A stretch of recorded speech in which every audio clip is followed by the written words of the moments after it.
Janasena party ఆధ్వర్యంలో కాకినాడ రూరల్లో సుమారు 1200 మంది మహిళలకు కుట్టు శిక్షణ అందించామని, వారు ఎంతో శ్రద్ధతో నేర్చుకున్నారని, రాబోయే కాలంలో మా ప్రభుత్వంలో మహిళలకు మరింత ప్రోత్సాహం అందిస్తామని జనసేన టీడీపీ ఉమ్మడి అసెంబ్లీ అభ్యర్థి పంతం నానాజీ తెలిపారు. కాకినాడ జిల్లా కాకినాడ రూరల్ మండలం వలసపాకల గంగరాజ్ నగర్ రోడ్ నెంబర్ 1లో గల కాకినాడ రూరల్ నియోజకవర్గ జనసేన పార్టీ కార్యాలయంలో టీడీపీ రాష్ట్ర SC, ST, BC minority cell మహిళా నాయకురాలు మూలపర్తి లతా కుమారి మహిళలకు స్కిల్ డెవలప్మెంట్ ట్రైనింగ్ ఇచ్చి స్వయం ఉపాధి పొందాలనే ఉద్దేశంతో వారిచే వివిధ రకాల కవర్లు, fridge, table, TV, washing machine, sofa, carry bags మొదలైనవి తయారు చేయించి వాటిని మార్కెటింగ్, పబ్లిసిటీలో భాగంగా జనసేన టీడీపీ ఉమ్మడి అసెంబ్లీ అభ్యర్థి పంతం నానాజీని కలిసి వారిచే మహిళలు తయారు చేసిన కిట్ను ఓపెన్ చేయించారు. పంతం నానాజీ ఆమెకు అభినందనలు తెలిపి పూర్తి సహాయ సహకారాలు అందిస్తామని తెలిపారు.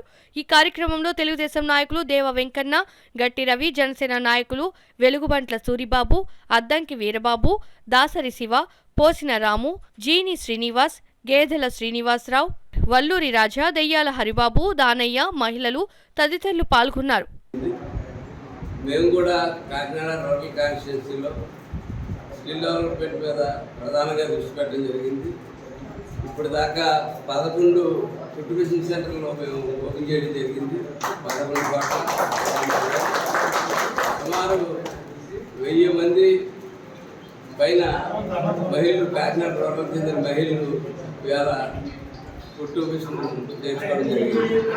అలాగే ఈ నేర్చుకుని మెటీరియల్ తయారు చేసిన తర్వాత ఇక్కడ ప్రాబ్లం వల్ల మార్కెటింగ్, ఈ మార్కెటింగ్కి మన జన సైనికులు తోడ్పాటు కావాలని చెప్పి ఆమె కోరుకుంటూ ఉన్నారు. ఖచ్చితంగా ఇప్పటికే కాదు, రేపు మనకి 11 ఫుడ్ బిజినెస్ సెంటర్ నుంచి వస్తున్నట్టు బయటకు రాబోతున్నటువంటి ఆ మహిళలందరికీ కూడా రేపు చేసిన తర్వాత మార్కెటింగ్ విషయంలో ఎన్నుండి మన ప్రభుత్వం నడిపించాలని చెప్పి రాబోయే ప్రభుత్వాన్ని పెద్దల గురించి కోరుతా ఉన్నాను.